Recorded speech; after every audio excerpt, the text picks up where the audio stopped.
Hi and welcome back. Today I'm creating an art journal page with kind of a wintry scene using a collage in the background and the Neocolor crayons. I have already glued down different papers. I used gel medium for that, and when this is dry I go on top with a thin layer of gesso.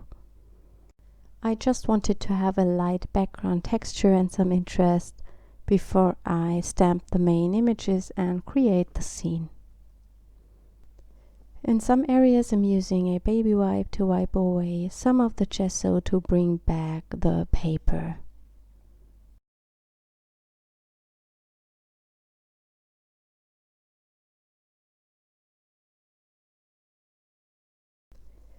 When everything is dry, I'm stamping my main images. I'm using the coming home houses, and I just adhere the stamp with a glue stick to my acrylic block. This is the easiest way to work with rubber stamps. You just cut them out from the whole sheet and then adhere them to an acrylic block. I use a glue stick most of the times because I'm not happy with the easy mount. I have all my older stamps mounted, but with the time the mounting foam doesn't stick anymore to the acrylic block, and sometimes it also comes a little bit of the stamps, especially when they are small stamps, and then you can just hardly remove them from the rubber, and so I prefer using the stamps without any mounting foam. The only stamps I use the easy mount with are background stamps, which are pretty big, and border stamps. This makes them more stable and easier to use without an acrylic block. Our stamps are pretty smooth on the back side, and if you wipe them clean and also your acrylic block, they often stick on their own without any glue. But I'm a bit of a messy crafter and I am too lazy to clean everything all the time, and so I just go with a glue stick. I'm stamping the houses with, I believe it's archival ink. It has to be a permanent ink because I want to go on top with a wet medium.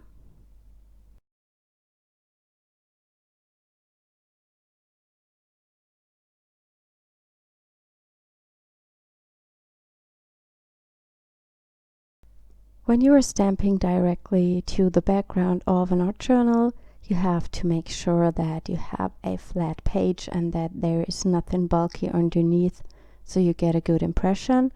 If you are working in a bulky book and in a messy book, I recommend stamping onto tissue paper and then sticking the images down with gel medium.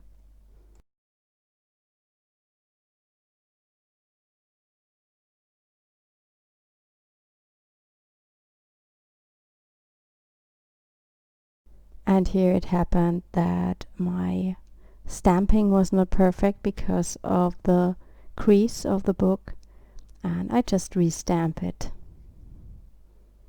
Before I go in with my colors, I am stamping some of the stars from the set with Versamark ink, and I will emboss them. I believe I'm using a white powder, but we will see it.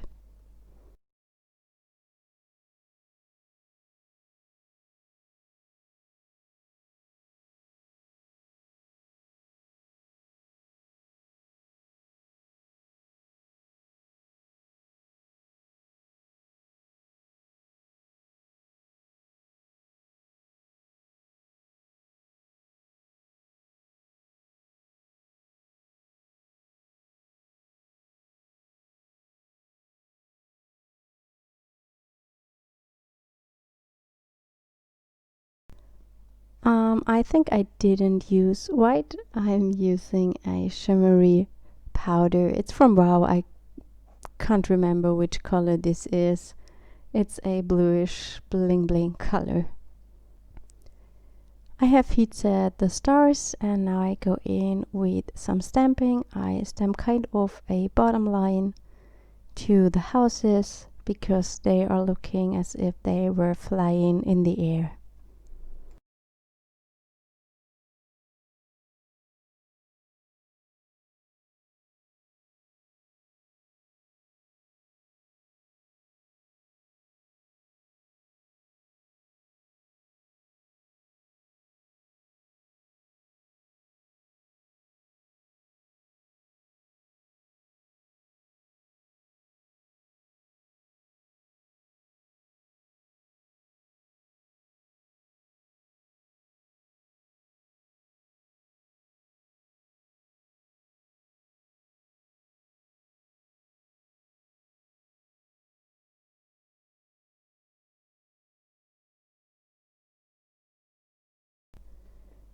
And now it's time to add some color to the whole page. I'm using the Neocolor crayons for that.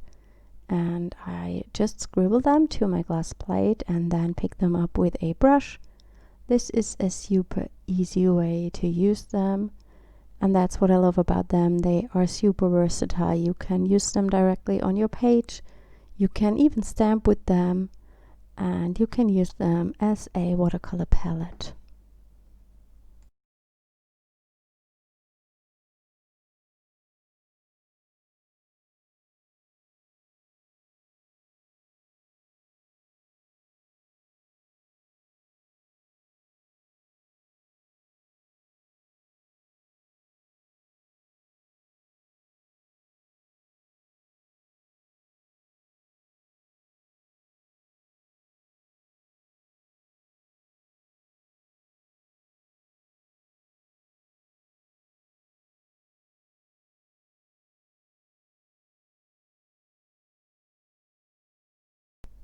As always, you will find a link to my blog post in the video description, and there you can have a look at the close-up images.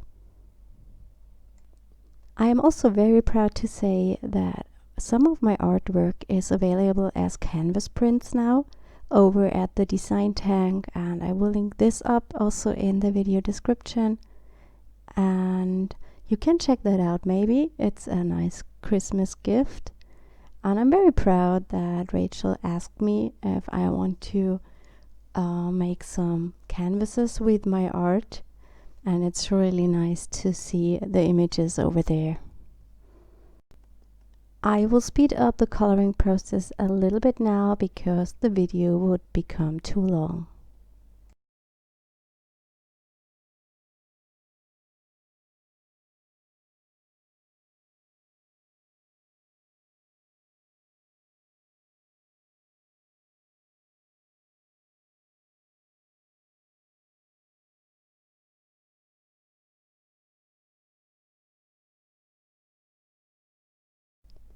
I'm just coloring in that whole page very quickly. I want to create a wintry scene, and that's the reason why I add the yellow to the windows. I don't go for details. It just should give me the impression of a wintry Christmas day.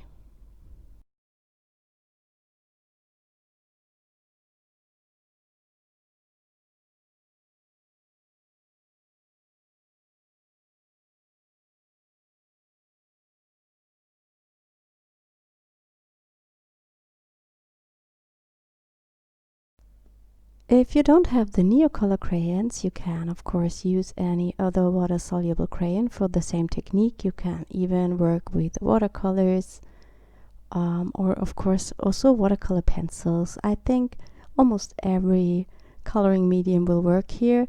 I can imagine maybe if you're using a alcohol safe ink, you maybe could also color it in with alcohol markers. I believe the gel medium underneath and also the gesso would prevent the page or the paper from bleeding through with the markers.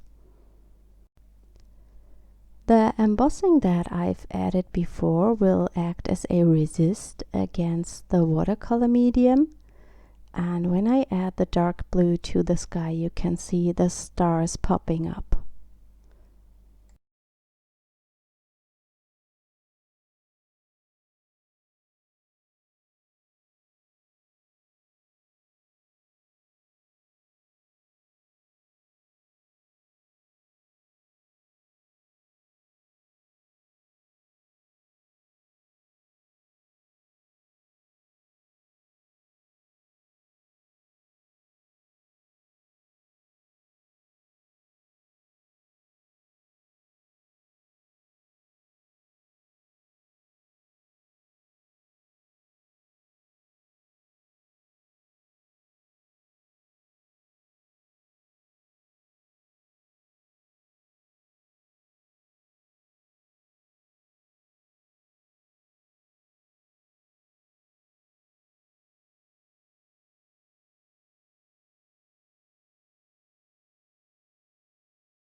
I thought I will add a moon to my sky, and here I'm using the Celestial stamp set. It's also available as a small set with only the smaller stamps. It's the night and day set, and I just stamped it to, I believe it's watercolor paper, and I'm coloring it in with the yellow Neocolor, and then I cut it out and adhere it to my page.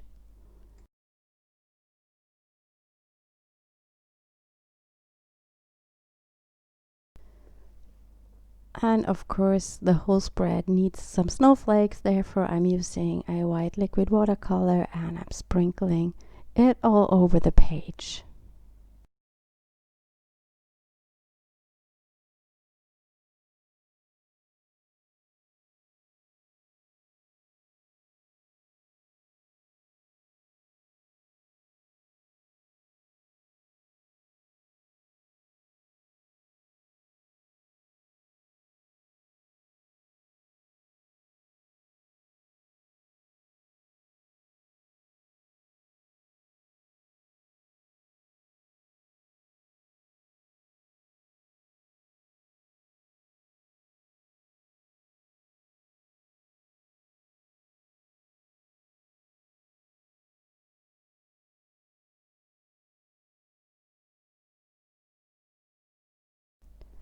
To finish up the spread, I'm stamping the sentiment into the corner, and that's the finished spread. I hope you enjoyed today's video, and I hope you will see us next time. Bye!